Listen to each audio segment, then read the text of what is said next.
नमस्कार, मनी गुरु की इस खास पेशकश में आप सभी का स्वागत है। मैं हूं स्वाति रायना।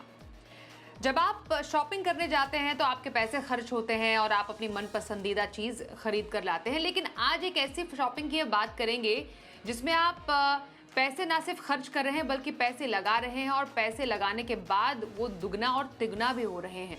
हम फाइनेंशियल शॉपिंग की बात करें, आपके फाइनेंशियल बास्केट में कौन सी चीजें होनी चाहिए, कैसी चीजें होनी चाहिए, वेल्थ क्रिएशन के लिए आपको किस तरीके की पोर्टफोलियो शॉपिंग करने की ज़रूरत है, इस पर खास चर्चा रहने वाली। और आज की शॉपिंग बहुत ही अलग रहने वाली है, इसलिए हम दोनों एक्सपर्ट्स का आज स्वागत भी करते हैं शो में। चर्चा के लिए हमारे साथ है प्रबलीन बाजपेयी, फाउंडर फिनफिक्स, और Amit Kukreja, SEBI registered investment adviser हैं। प्रबलीन और अमित, आप दोनों का बहुत स्वागत है आज मनी गुरु के खास कार्यक्रम में। अमित, जैसा मैंने शुरुआत में बोला, यूजुअली हम जब शॉपिंग की बात करते हैं तो हम पैसे खर्च करने की बात करते हैं, लेकिन फाइनेंशियल शॉपिंग में पैसे खर्च नहीं बल्कि पैसे लगा के पैसे बढ़ाने का हम आज कोशिश करेंगे। क्या अलग है इस फाइनेंशियल शॉपिंग में, जरा समझाइए हम किन किन चीज़ों को केटर करने वाले हैं।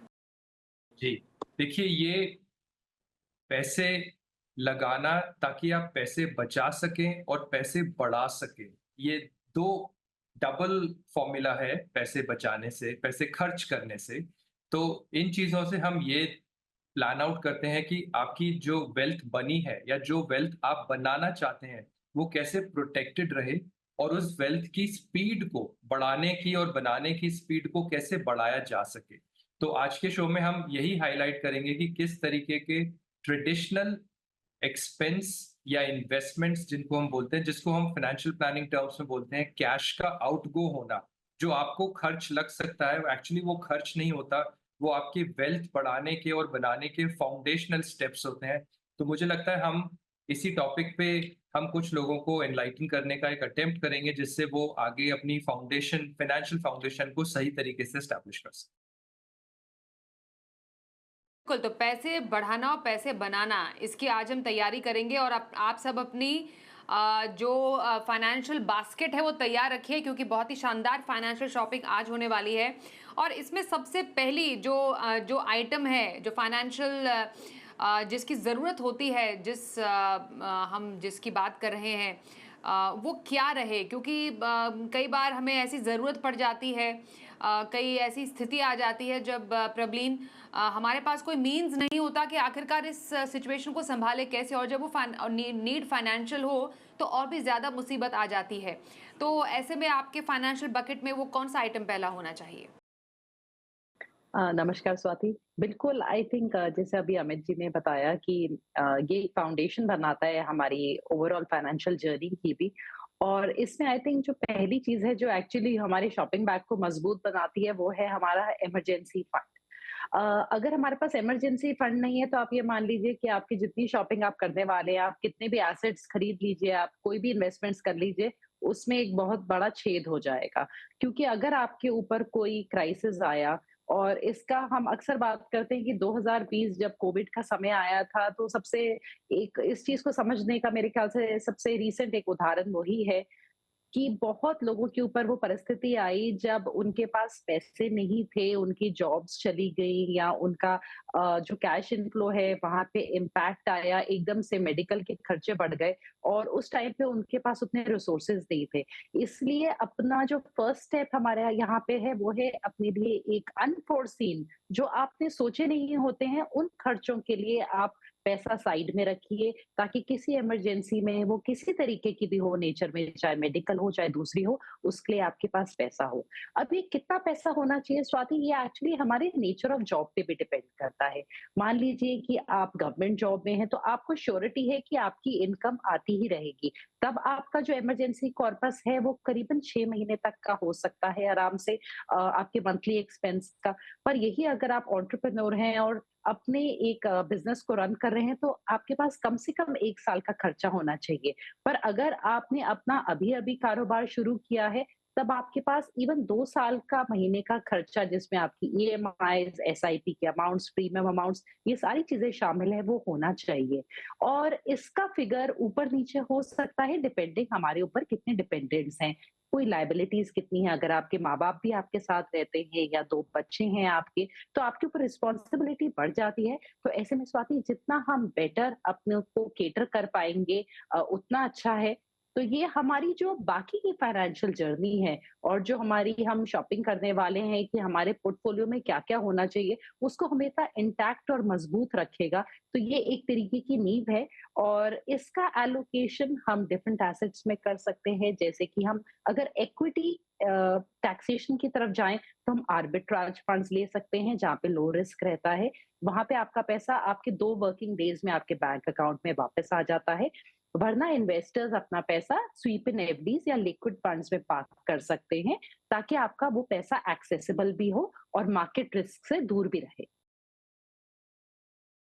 राइट, तो इमरजेंसी की हमने बात की, क्योंकि हम एक सेफ्टी नेट बनाने की बात कर रहे हैं। हम अमित, इसको एक रिस्क मैनेजमेंट कहेंगे, क्योंकि जब हम पोर्टफोलियो शॉपिंग कर रहे हैं, उसमें सबसे पहले जो इम्पोर्टेंट, सबसे ज़्यादा रखने वाला आइटम होता है इमरजेंसी के लिए, और दूसरा इम्पॉर्टेंट सब मानते हैं इंश्योरेंस होता है। तो ये इंश्योरेंस जो लेना है वो कैसे लेना है, कितना लेना है, ये किस चीज़ पे डिपेंड करेगा एक पोर्टफोलियो प्लानिंग के लिए, ये ज़रा बताइए। अच्छा स्वाति, आपने इंश्योरेंस बोला, लेकिन मैं ये इस छोटे से टॉपिक को एक्सटेंड करना चाहता हूँ। 2 चीज़ें जो आपके बनाए हुए पोर्टफोलियो को खराब कर सकती हैं, उसको बहुत छोटा बना सकती हैं, आपको हर्ट कर सकती हैं, वो हैं आपके लोन्स और दूसरा आपका इंश्योरेंस फ्रेमवर्क का ना हो। अगर आपके पास अनहेल्दी लोन्स, मतलब वो लोन्स जो आपको किसी भी तरीके का टैक्स एफिशिएंसी नहीं दे रहे हैं, या वो लोन जो आपको फाइनेंशियल लेवरेज नहीं दे रहे हैं। लेवरेज मतलब बोरोड मनी का जो इंटरेस्ट है, कमाए हुए इंटरेस्ट से ज़्यादा है। तो लेवरेज अगर वो नहीं दे पा रहे हैं आपको, तो ऐसे लोन आपको जल्दी से जल्दी चुकाने हैं, क्योंकि ये वाले लोन आपके पोर्टफोलियो को बाद में इरोड कर सकते हैं। दूसरा, अगर आप इंश्योरेंस फ्रेमवर्क नहीं रखेंगे, तो भी आपको उन कंटिंजेंट सिचुएशंस में, जैसे कि लॉस ऑफ लाइफ में आपके फैमिली डिपेंडेंट्स को सपोर्ट नहीं मिलेगा, पोर्टफोलियो इरोड हो जाएगा, जो आपने उनके फाइनेंशियल गोल्स के लिए ईयरमार्क किया हुआ है। या मेडिकल कंटिंजेंट टाइम्स में अगर आपके पास मेडिकल इंश्योरेंस नहीं होगा या पर्सनल डिसेबिलिटी इंश्योरेंस नहीं होगा, तो आप उस पोर्टफोलियो को खर्च कर बैठेंगे जो आपने किसी फाइनेंशियल गोल के लिए बनाया। तो आप हमेशा उस अपने कैश फ्लो को ऐसे स्ट्रक्चर कीजिए कि आपके वेल्थ की इंश्योरेंस बनी रहे, इन 2 चीज़ों को एड्रेस करके। पहला, कोई भी अनहेल्दी लोन हो तो उसको जल्दी से जल्दी निपटाने का, उसको चुकाने का प्लान बनाइए। और अगर आपका इंश्योरेंस फ्रेमवर्क नहीं है, तो जल्दी से अपना लाइफ इंश्योरेंस और मेडिकल इंश्योरेंस और पर्सनल डिसेबिलिटी इंश्योरेंस या एक्सीडेंटल इंश्योरेंस बनाइए, ताकि इन कंटिंजेंट सिचुएशंस में, जहाँ पे आपका डेट इतना बढ़ जाता है कि आप चुका नहीं पाते हैं, या इंश्योरेंस की कोई ऐसी सिचुएशन, लाइफ की कंटिजेंसी सिचुएशन ऐसी आती है जो आपके बनाए हुए पोर्टफोलियो को खपा सकती है। इन दोनों से बचाने के लिए, अपने वेल्थ को प्रोटेक्ट करने के लिए इन दोनों चीज़ों को एड्रेस कीजिए, और ये पैसा एक हेल्दी खर्च है। इसको मैं पॉजिटिव कैश आउटगो बोलूँगा, क्योंकि ये आपकी वेल्थ को प्रोटेक्ट कर रहा है और आपकी वेल्थ के फाउंडेशन में एक बहुत ही इम्पोर्टेंट लेवल एस्टैब्लिश कर। बिल्कुल, तो पॉजिटिव और हेल्दी कैश फ्लो रखना ज़रूरी है। और इसी में प्रवीण, मैं आपका भी एक टेक जानना चाहूँगी, क्योंकि कर्ज़ का ज़िक्र यहाँ पर अमित ने किया है। एक फ़िज़ूल खर्ची भी हम टुवर्ड्स एक्सपेंसेस कहते हैं, पर ज़रूरत से ज़्यादा कर्ज़ लेना भी एक हेल्दी बिहेवियर नहीं है किसी के भी पोर्टफोलियो के लिए। तो बेसिकली जो एक रेशो होना चाहिए, हम इसको डेट टू इनकम रेशो कहते हैं, जो वो कितना होना चाहिए, क्योंकि उससे हमें मालूम चल जाता है आसानी से कि आपको कितना ओवरबोर्ड नहीं जाना है, कितना आपको ज़्यादा आपको ईएमआई की तरफ अपना जो इनकम है वो महीने का वो नहीं रखना है। जी। जैसे अभी अमित जी ने बताया स्वाति, ये बहुत ट्रू है कि आपको सबसे पहले तो अपने लोन्स को डिवाइड कर लेना है गुड लोन्स और बैड लोन्स में। गुड लोन्स में हम एजुकेशन लोन और होम लोन को ही इंक्लूड करते हैं। तो जैसे अमित जी की सलाह है कि आप पहले तो अपने जो बाकी बैड लोन्स हैं उनको हटाइए, जैसे कि पर्सनल लोन हो गया, क्रेडिट कार्ड को ओवरड्यूज हो गया। अगर हम मान लेते हैं कि आपके पास अभी कुछ उस तरीके के लोन्स भी हैं और साथ में आपके पास कुछ गुड लोन्स हैं, तो भी एक डेट टू इनकम रेशो है जो आपको बताता है कि आपकी स्थिति कितनी स्टेबल है, क्या फाइनेंशियली एक अच्छे ज़ोन में है या नहीं है। और इसका एक तरीका होता है इसको कैलकुलेट करने का कि आप अपने सारे लोन्स का अमाउंट जोड़िए। मान लीजिए कोई 25,000 रुपए की ईएमआई है, कोई 5,000 की है, कोई 10,000 की है। आप इसको जोड़िए। अगर हम मानते हैं 25 प्लस 10 प्लस 5 ये हो गया हमारा 40,000 और आपकी ग्रॉस इनकम करीबन 1 लाख है। यानी कि आपका 40% बनता है यहाँ डेट टू इनकम रेशो। 40% ही एक तरीके का एक कट ऑफ है। हम इसको वैसे प्रेफ़र करते हैं कि 35 से 36% ही रहे, पर इसकी एक सीलिंग तो भी हम 40 मान के चलते हैं फॉर ईज़ ऑफ अंडरस्टैंडिंग कि 40% एक ऐसा रेशो है जहाँ पे आपकी फाइनेंशियल सिचुएशन तो भी अंडर कंट्रोल है, आपकी ईएमआईज़ बहुत ज़्यादा नहीं है। पर जब भी आप नया डेट लेने जाएँगे, जो आपके लेंडर्स हैं, जो बैंक्स हैं, बाकी एंटिटीज़ हैं जो आपको लोन देती हैं, वो भी इस रेशो को कैलकुलेट करती हैं कि आपने कितना ऑलरेडी कर्ज ले रखा है। और एक अच्छी फाइनेंशियल सिचुएशन को ये रेशो जितना कम हो, ये परसेंटेज जितनी कम हो उतना अच्छा है। अगर आप इसको 20 से 25% पर सीमित कर सकते हैं, तो यानी कि वो बहुत ही हेल्दी है। और जैसे कि अभी अमित जी ने बोला कि वहाँ पे जो आपका कॉम्पोज़िशन है, इस 25% का या 40% का, वो और भी महत्वपूर्ण हो जाता है बिकॉज़ कुछ लोन्स हमारे बहुत ज़्यादा हाई इंटरेस्ट रेट पे जा रहे होते हैं, हमें कोई टैक्स डिडक्शंस नहीं देते। जबकि कई जगह पे जैसे होम लोन्स और एजुकेशन लोन है, वहाँ पे हमें डिडक्शंस मिल जाती हैं। एंड इस प्रोसेस को स्वाति हम डेट एवलांच भी बोलते हैं कि आप कई बार आपके पास अगर 5 तरीके के लोन हैं, तो सबसे पहले तो आप सबसे जो छोटा लोन है ना, चाहे वो गुड हो या बैड हो, उसको खत्म करने की कोशिश करिए। अगर वो मान लीजिए आपका कोई 50,000 का 1 लाख का कर्ज बचा है, आप उसको पहले हटाइए।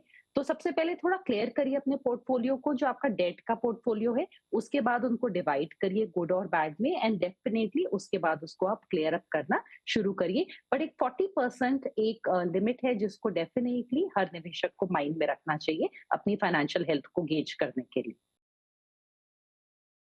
ओके, 40% का ईएमआई रूल, इसको ध्यान रखिए। आपके इनकम का 40% से ज़्यादा आपकी कोई भी ईएमआई नहीं होनी चाहिए कुल मिलाकर, इसका ध्यान रखिए।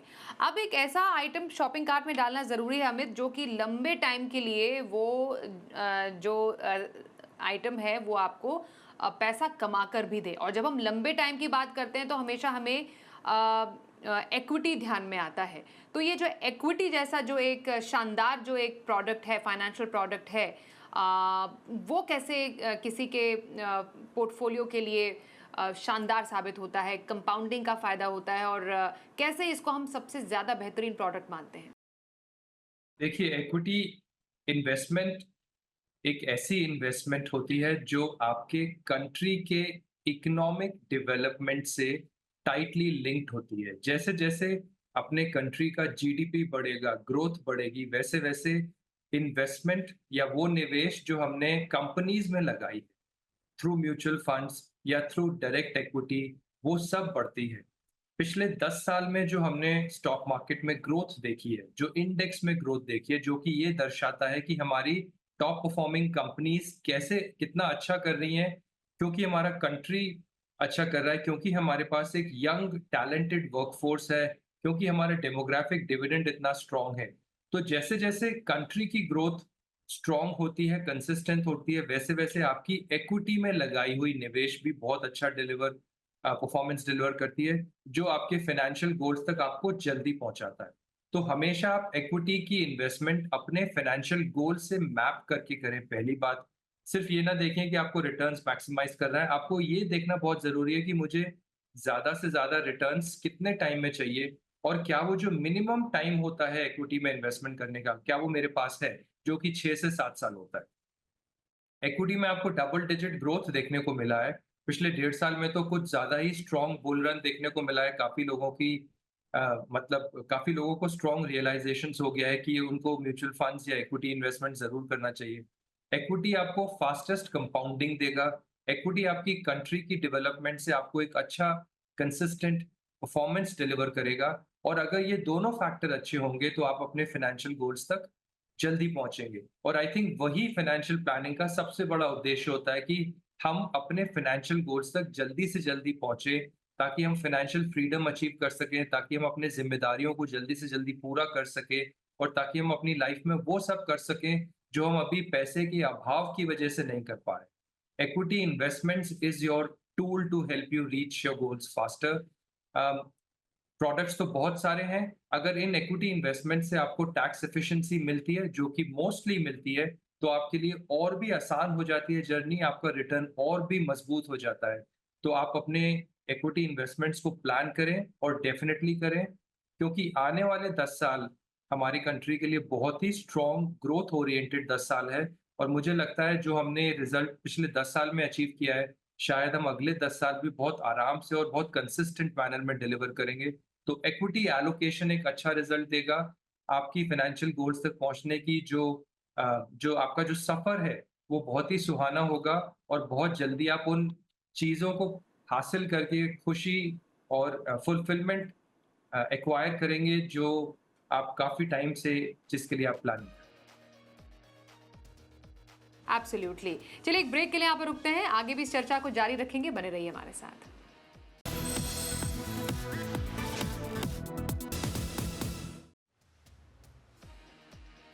तो फाइनेंशियल शॉपिंग लिस्ट आज आपकी तैयार करा रहे हैं। आपने अपने शॉपिंग कार्ट में, फाइनेंशियल शॉपिंग कार्ट में इंश्योरेंस डाल लिया, इमरजेंसी फंड का ख्याल रख लिया, इक्विटी की हम बात कर रहे हैं, डेट को आपको दूर रखना है, सीमित रखना है, एक ऐसा मतलब ज़रूरत से ज़्यादा ऐसे खर्चे नहीं करने हैं इन अ नटशेल जो कि आप पे ज़्यादा दबाव डाले, कर्ज लेकर कोई शॉपिंग नहीं करनी। इसका मतलब ये हुआ, क्योंकि इक्विटी की बात चल रही थी, क्या नंबर्स के थ्रू प्रवीण आप दर्शकों को बता सकती हैं, जिसका जिक्र अमित ने भी काफ़ी शानदार तरीके से किया, ये कंपाउंडिंग का फ़ायदा लॉन्गर टर्म में थ्रू इक्विटी कैसे कमाल करता है, क्योंकि हम यहाँ पर शायद एसआईपी की बात कर रहे हैं। जी, जी। बिल्कुल, अभी अमित जी ने बहुत खूबसूरती से बताया कि इक्विटी एक ऐसी एसेट क्लास है जो हमारे जीवन में जितने हमारे फाइनेंशियल गोल्स हैं, जो लंबे समय के हैं स्वाति, उनको पूरा करने में बहुत एक इम्पोर्टेंट रोल प्ले करती है। और इसकी सबसे बड़ी खूबसूरती ये है कि बहुत ज़्यादा बड़े रकम से आपको निवेश करने की ज़रूरत नहीं है। अगर हम एक 10,000 रुपए की एसआईपी से समझें, जो कंपाउंडिंग इक्विटीज़ में कैसे काम करती है, और हम एक 12% का एक्सआईआर लेके चले, जो कि एक ब्रॉडर मार्केट्स का रिटर्न है, अगर हम निफ्टी 50 का देखें पिछले कुछ सालों का, तो उस एसआईपी से 10 साल में हम करीबन 23 लाख रुपए जमा कर सकते हैं। अब जो कंपाउंडिंग है, जैसे-जैसे वक़्त बढ़ता है, जो कंपाउंडिंग का रोल है, वो उतना ही महत्वपूर्ण हो जाता है, बिकॉज़ उसमें टाइम बहुत क्रूशियल एलिमेंट है। यही एसआईपी अगर हम अब अपने 10 साल से कंटिन्यू करके 15 साल में ले जाएँ, तो जो हमारे 23 लाख जमा हुए थे, वो बढ़कर 50 लाख हो जाएँगे। यानी कि हमने 15 साल में, नेक्स्ट 5 इयर्स में हमने इस अमाउंट को डबल कर लिया है, डबल से इनफैक्ट थोड़ा ज़्यादा।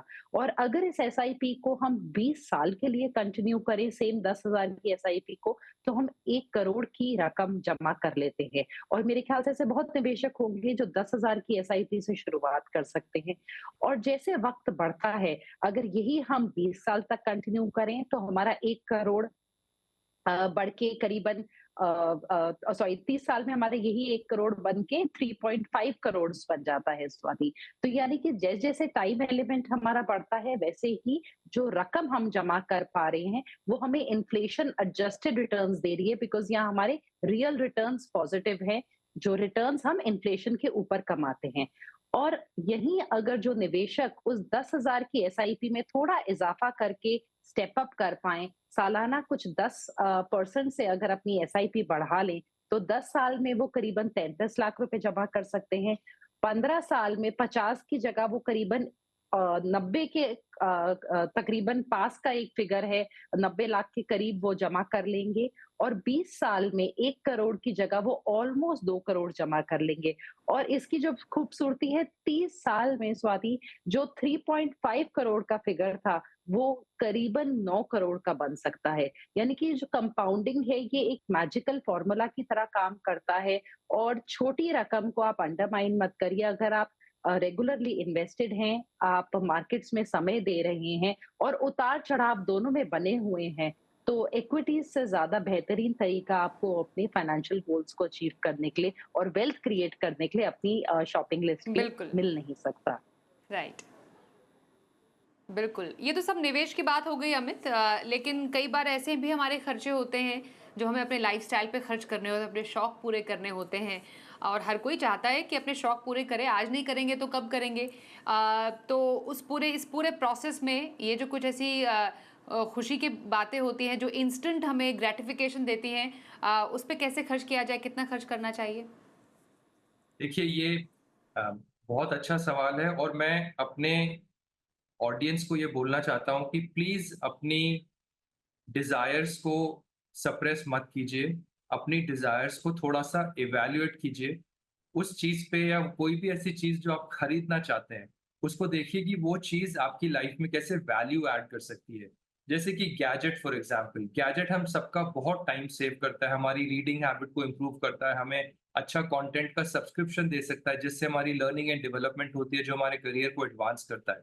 तो गैजेट एक अच्छा आइटम है। फ़ाइनेंशियल टर्म्स में तो वो एक डिप्रिशिएटिंग एसेट है, लेकिन नॉन फ़ाइनेंशियल टर्म्स में, वैल्यू एडिशन के टर्म्स में वो एक बहुत ही पावरफुल कम्युनिकेशन टूल है, बहुत ही पावरफुल लर्निंग टूल है। तो ऐसे जो भी चीज़ें आपको खरीदनी है, जो आपकी लाइफ़ की क्वालिटी को इम्प्रूव करता है, आपके समय को बचाता है और आपको वो फ्रीडम देता है कि आप अपने काम पे अच्छा फ़ोकस कर सकें, अपने करियर को अच्छे से एडवांस कर सकें, वो डेफ़िनेटली आप अपने एक्सपेंस शीट में ऐड करिए। कोई भी ऐसी शॉपिंग जिससे आपकी नॉलेज बढ़ती है, आपकी लर्निंग एंड डेवलपमेंट होती है। कोई भी ऐसी शॉपिंग जिससे आपकी टाइम यूटिलाइज़ेशन स्किल्स बढ़ जाती है, आपकी रीडिंग हैबिट्स इंप्रूव हो जाती है। कोई भी ऐसी शॉपिंग जिससे आपका ट्रांसपोर्ट बहुत ईज़ी हो जाता है। अगर आपका ट्रांसपोर्ट पे बहुत टाइम खर्च होता है, तो ये एक सब्जेक्टिव डिसीजन है, जो भी आपकी क्वालिटी ऑफ लाइफ़ को इम्प्रूव करे और नॉन फाइनेंशियल टर्म्स में आपकी लाइफ में वैल्यू ऐड करे, वो एक अच्छा एक्सपेंस मानता हूँ, वो एक बहुत ही अच्छा लाइफ़स्टाइल एक्सपेंस है। उसके लिए आप थोड़ा-सा डिस्क्रिशनरी बजट रख सकते हैं, चाहे उसके लिए आपको बोरोइंग क्यों ना करना पड़े, क्योंकि वो अल्टीमेटली आपको पे बैक करेगा, अभी नहीं तो 5 साल में या 10 साल में।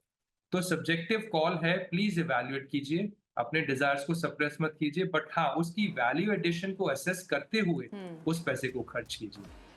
हुँ। बिल्कुल, तो ये कुछ ऐसी शॉपिंग लिस्ट है, फाइनेंशियल शॉपिंग लिस्ट और फाइनेंशियल शॉपिंग, जो आप ना सिर्फ पैसे खर्च कर रहे हैं बल्कि पैसे बना रहे हैं, पैसे बढ़ा भी रहे हैं। और इस पर चर्चा करने के लिए प्रबलीन और अमित, बहुत धन्यवाद आप दोनों का हमारे साथ मनी गुरु में शामिल होने के लिए। एक ब्रेक के लिए रुकेंगे, देखते रहिए जी बिज़नेस।